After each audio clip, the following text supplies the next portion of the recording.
आज हम बात करने वाले हैं अल्कोहल की अभिक्रियाओं के बारे में। तो चलिए स्टार्ट करते हैं। देखिए, सबसे पहले समझिए अल्कोहल क्या होता है। देखिए, अल्कोहल होता है आपका CH3OH। ये क्या होता है आपका अल्कोहल हो सकता है। अब बेसिकली इसके पिछले वीडियो तक हम सब कुछ सीख चुके हैं कि आप अल्कोहल को किस प्रकार से बना सकते हो। इस वीडियो से हम स्टार्ट कर रहे हैं कि आप अल्कोहल की अभिक्रियाएं किस प्रकार से करवा सकते हैं, मतलब अल्कोहल क्या क्या कर सकता है, बेसिकली वो देखने वाले हैं। तो देखो, जब भी कोई भी यौगिक अभिक्रिया करता है तो क्या होता है, बेसिकली उस यौगिक के बंध टूटते हैं और नए बंध का क्या होता है, निर्माण होता है। इस प्रकार से होता है। तो उसी प्रकार से यहां पर भी होगा। जब CH3OH अभिक्रिया करना स्टार्ट करेगा तो बेसिकली क्या होगा, उसके बीच के जो बंध है वो टूटना स्टार्ट होंगे। अब देखिए, CH3OH में दो ऑप्शन है। पहला ऑप्शन ये है कि आपका बंध कहां से टूट जाए, CH3OH बंध यहां से टूट जाए। पहला तरीका ये हो सकता है, या दूसरे तरीके की यदि मैं बात करूं तो आपका बंध यहां से टूट सकता है। आपका कहां से टूट सकता है, यहां से टूट सकता है। तो सबसे पहले हम वो अभिक्रियाओं के बारे में बात करेंगे जिसमें कि आपका बंध इस O और H के बीच में टूटेगा। उसके बाद हम उन अभिक्रियाओं की बात करेंगे जिसमें बंध आपका R ग्रुप, यहाँ पर कोई भी R ग्रुप हो सकता है, मैंने CH3 लिया, C2H5 भी हो सकता है। R ग्रुप और OH के मध्य का बंध टूटेगा। तो आज का हमारा टॉपिक क्या है, जब अल्कोहल अभिक्रिया करता है और किस बंध का विदलन होना है, बेसिकली O और H के बीच का जो बंध है उसका विदलन होता है। तो किस प्रकार से होता है, देखिए बेसिकली जब आपका हमने बेसिकली अल्कोहल ले लिया आपका, अब जब इस बंध का विदलन होगा, किस बंध का विदलन होगा, इस वाले बंध का विदलन होगा, तो बेसिकली हमें क्या प्राप्त होगा, H प्लस प्राप्त होगा। क्या प्राप्त होगा, H प्लस प्राप्त होगा। साथ ही साथ H प्लस तो प्राप्त होगा, साथ ही साथ ये क्या बन जाएगा, CH3O माइनस, बेसिकली क्या बन जाएगा, CH3O माइनस। तो इस प्रकार से आपको कुछ अभिक्रियाएं होने वाली है। मतलब कि जब बेसिकली आपका बंध O और H के बीच का टूटेगा तो आपका H प्लस के रूप में निकल जाएगा आपका हाइड्रोजन, और ये रहेगा CH3O माइनस के रूप में। यदि इसे मैं सामान्य रूप में लिखना चाहूँ तो ROH क्या हो जाएगा, बंध यहाँ से टूट जाएगा, ये H प्लस के रूप में निकल जाएगा, यहाँ पर क्या बन जाएगा, RO माइनस। इस प्रकार से बेसिकली होता है जब आपके O और H के बीच का बंध टूटता है। अब देखिए, जैसे कि मैं बात करूं HCl, तो HCl किस में टूटता है, बेसिकली H प्लस और Cl माइनस में टूटता है। तो बताइए HCl क्या है, एक अम्ल है। हम जानते हैं HCl को क्या कहते हैं, हाइड्रोक्लोरिक अम्ल। तो बेसिकली HCl एक अम्ल है। अब हम इसे अम्ल क्यों बोल रहे हैं, क्योंकि बेसिकली जितने भी अम्ल होते हैं वो क्या प्रदान करते हैं, H प्लस प्रदान करते हैं। क्या प्रदान करते हैं, H प्लस प्रदान करते हैं। मतलब जितने भी अम्ल होते हैं वे सभी क्या प्रदान करते हैं, H प्लस प्रदान करते हैं। उसी प्रकार से जो आपका CH3OH है या ROH है, मतलब अल्कोहल है, वो भी क्या प्रदान कर रहा है, H प्लस प्रदान कर रहा है। मतलब आपका भी जो अल्कोहल है वो भी क्या है, बेसिकली एक अम्ल की भांति व्यवहार करता है। किसकी भांति व्यवहार करता है, अम्ल की भांति व्यवहार करता है। हालांकि यह बहुत ही क्या है, एक दुर्बल अम्ल है। आप इसे दुर्बल अम्ल भी नहीं बोल सकते। बेसिकली अम्ल क्या होते हैं, जो कि H प्लस को प्रदान करते हैं। ये बेसिकली करता तो H प्लस को प्रदान, लेकिन बहुत ही मुश्किल से करता है। बेसिकली क्या करता है, बहुत ही मुश्किल से क्या प्रदान करता है, H प्लस प्रदान करता है ना। तो इसे हम तो अम्ल की कैटेगरी में रख भी नहीं सकते। बेसिकली अम्ल भी दो प्रकार के होते हैं, प्रबल अम्ल, दुर्बल अम्ल। जो कि H प्लस को आसानी से प्रदान कर सके प्रबल अम्ल, जो कि H प्लस को मुश्किल से प्रदान कर सके वो होता है दुर्बल अम्ल। लेकिन जो आपका CH3OH है वो तो कभी कभी H प्लस को प्रदान करता है, कभी कभी करता ही नहीं। मतलब उसे हम दुर्बल अम्ल भी नहीं बोल सकते, प्रबल अम्ल भी नहीं बोल सकते। हम केवल उसके लिए इस शब्द का उपयोग कर सकते कि ये किस प्रकार की प्रकृति प्रदर्शित करता है, अम्लीय प्रकृति प्रदर्शित करता है। जैसे कि एक आपका स्टूडेंट है, वो बेसिकली टीचर के सामने अलग प्रकृति रखता है, अपने फ्रेंड्स के साथ अलग, अपने स्टूडेंट्स, अपने बेसिकली पेरेंट्स के साथ वो अलग बिहेवियर रखता है, प्रकृति रखता है। तो बेसिकली वो जो है, जो टीचर के साथ वो प्रकृति रखता है, बिहेवियर रखता है सम्मान का, वो बेसिकली पेरेंट्स के साथ नहीं होता।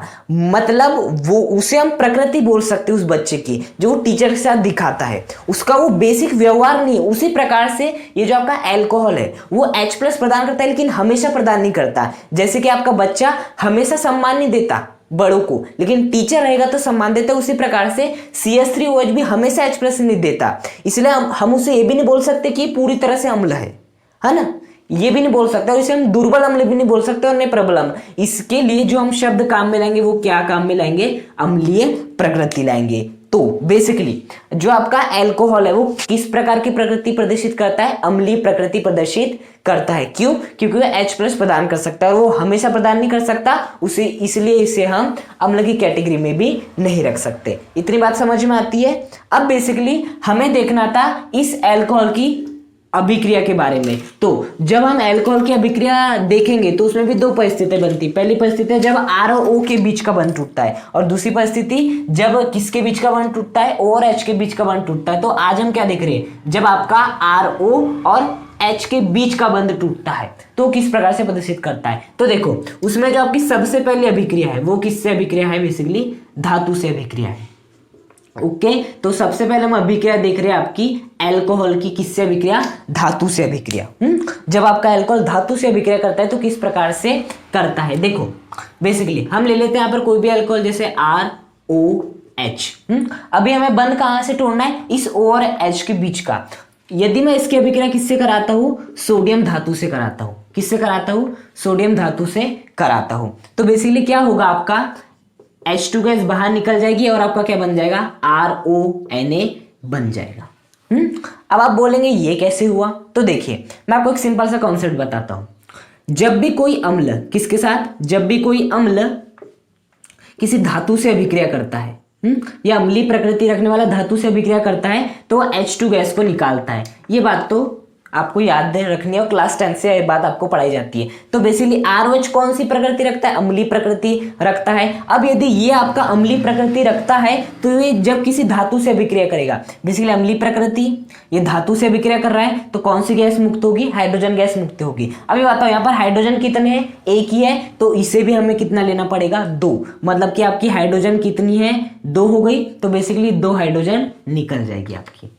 बाकी जो भी आपका यौगिक बच गया, देखिए यहाँ पर भी क्या आ जाएगा 2, इसे भी हमें क्या लेना पड़ेगा, 2 ही लेना पड़ेगा। तो 2RO और ये 2 Na इससे जुड़ गए। ऑब्वियस सी बात है, जब बंद यहाँ से टूटेगा तो जो H है वो किसके रूप में निकल जाएगा, H2 के रूप में निकल जाएगा। ये वाला बंद हो जाएगा खाली, इसके स्थान पे कौन आ जाएगा, आपका Na आ जाएगा, जो कि आ गया है। अब यदि मैं एग्जाम्पल समझाना चाहूँ तो R के स्थान पे आप C2H5 ले सकते हैं, आपकी मर्जी, CH3 भी ले सकते हो। OH इस प्रकार लिख दीजिए, इसकी अभिक्रिया करा दीजिए 2Na से, तो आपको क्या मिल जाएगा, बेसिकली 2। जैसे यहाँ R के स्थान पे हमने क्या ली, C2H5, तो C2H5ONA मिल जाएगा, प्लस आपको कौन सी गैस मिल जाएगी, H2 गैस मिल जाएगी। अब देखिए इसे क्या कहेंगे, बेसिकली इस यौगिक को देखिए, ये क्या है आपका सोडियम, तो यहाँ पर लिख सकते हो सोडियम। बेसिकली R का मतलब क्या होता है, कार्बन समूह। कार्बन समूह के लिए किस शब्द का उपयोग करते हैं, एल्क। किसके लिए किस शब्द का उपयोग करते हैं, एल्क शब्द का उपयोग करते हैं। और ऑक्सीजन के लिए ऑक्साइड, किसका उपयोग करते हैं, ऑक्साइड का उपयोग करते हैं। तो बेसिकली ये क्या हो गया आपका, सोडियम एल्क ऑक्साइड। मतलब इस यौगिक को क्या कहेंगे हम, सोडियम एल्क ऑक्साइड। उसी प्रकार से यदि मैं इसकी बात करूं तो ये क्या हो जाएगा आपका सोडियम, देखिए। उसके बाद बताओ, यहाँ कार्बन समूह मतलब एल्क आएगा, लेकिन कितने कार्बन है, 2 कार्बन परमाणु। और यदि आपके 2 कार्बन परमाणु होते हैं तो क्या बोलते हैं, उसे एथ बोलते हैं, एथ। और ऑक्सीजन के लिए ऑक्साइड। तो बेसिकली ये क्या हो जाएगा, सोडियम एथ ऑक्साइड, या इसे हम बोल सकते हैं सोडियम एथ ऑक्साइड, और आपकी हाइड्रोजन गैस मुक्त होगी। तो जब भी आपका अल्कोहल किसी धातु से अभिक्रिया करता है तो O और H के बीच का बंध टूटता है, जिससे सोडियम एल्कोऑक्साइड हाइड्रोजन गैस क्या होती है, मुक्त होती है। तो बेसिकली ये पहली अभिक्रिया हो गई, किससे अभिक्रिया, जब आपकी धातु से अभिक्रिया होती है। अब आप सोच रहे होंगे कि ये अभिक्रिया हुई कैसे, आखिर ये अभिक्रिया हुई कैसे। तो अब हम देख लेते हैं इस अभिक्रिया की क्रियाविधि, बहुत ही छोटी है इस बेसिकली अभिक्रिया की क्रियाविधि, जिसे हम मैकेनिज्म भी कहते हैं। देखिए यहाँ पर बेसिकली सबसे पहले क्रियाविधि में आपको लेना है Na को।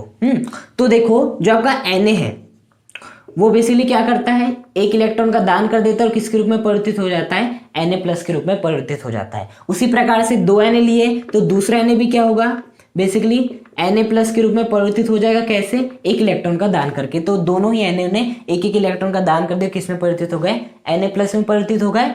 अब देखिए बेसिकली क्या होगा, ये जो आपका ROH है, अब आएगा ROH, क्या होगा, ये जो ROH है बेसिकली ये निकल जाएगा किसके रूप में, H+ के रूप में, और ये क्या बन जाएंगे, RO- बन जाएंगे। उसी प्रकार से यहाँ से भी देखिए कितने ROH लिए, 2 ROH, तो पहले ROH को काम में लिए तो जो H है वो क्या इस H ने दोनों इलेक्ट्रॉन इसे दे दिया, खुद H प्लस के रूप में निकल गया RO माइनस। उसी प्रकार से यहाँ से भी होगा, H जो रहेगा दोनों इलेक्ट्रॉन इस यहाँ से इसे दे देगा तो इसके ऊपर क्या आ जाएगा, माइनस आ जाएगा, खुद किसके रूप में निकल जाएगा, H प्लस के रूप में निकल जाएगा। अब ये एक H प्लस, ये जो एक H प्लस है वो इस एक इलेक्ट्रॉन को ग्रहण कर लेगा और क्या बना लेगा, आपका H बना लेगा। उसी प्रकार से ये जो आपका और एक H प्लस है वो क्या करेगा, ये वाले एक इलेक्ट्रॉन को ग्रहण करके क्या बना लेगा, बेसिकली H बना लेगा और H और H आपस में मिलके क्या बना लेंगे, H2 बना लेंगे। देखिए H2 में मिल चुका है बेसिकली।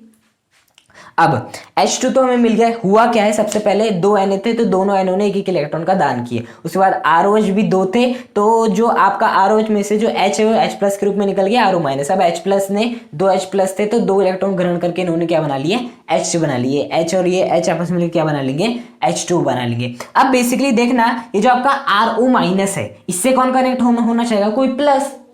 तो इससे कौन कनेक्ट हो जाएगा, आपका ये। तो बेसिकली होता क्या है यहाँ पर, यदि मैं आगे की बात करूं तो आपका ये जो RO माइनस है ये किसके साथ अभिक्रिया कर लेता है, आपके Na प्लस के साथ अभिक्रिया कर लेता है और क्या बना लेता है, RONA बना लेता है। उसी प्रकार से आपका दूसरा RO माइनस भी दूसरे Na प्लस के साथ अभिक्रिया करके क्या बना लेता है, RONA बना लेता है। बेसिकली RONA क्या हो जाएगा, 2RONA जो कि आपका बना था साथ ही साथ H2। तो इस प्रकार से जब आपका एल्कोहल धातु से अभिक्रिया करता है तो सोडियम एल्कोऑक्साइड देता है, साथ साथ हाइड्रोजन गैस को मुक्त करता है। दूसरी अभिक्रिया आपकी, जब आपका एल्कोहल धातु एमाइड से अभिक्रिया करता है, किससे अभिक्रिया करता है, धातु एमाइड से अभिक्रिया करता है। अब सबसे पहले आपको समझना पड़ेगा धातु एमाइड क्या होता है। बेसिकली देखिए एमाइड का मतलब होता है NH2, एमाइड का मतलब क्या होता है NH2। और यदि ये वाला NH2 किसी से भी जुड़ जाता है, मान लेते हम धातु एमाइड की बात कर रहे हैं तो कोई भी धातु को जोड़ देते हैं, जैसे कि Na हो गया धातु, ये हो गया एमाइड, ये क्या हो गया आपका धातु एमाइड। जब ये वाला धातु एमाइड किससे अभिक्रिया करता है, आपके ROH से, किससे अभिक्रिया करता है, ROH से अभिक्रिया करता है। तो बेसिकली हमें कौन सी अभिक्रिया देख रहे हैं, जब आपका O और हाइड्रोजन के बीच का बंध टूटता है। तो यहाँ पर भी क्या होगा, इस O और हाइड्रोजन के बीच का बंध टूटेगा। ये जो आपका NH2 होता है वो क्या होता है, माइनस होता है, और Na क्या होता है, प्लस होता है। तो ये वाला जो NH2 है वो इस H के साथ निकल के क्या बना लेगा, बेसिकली NH3 बना लेगा।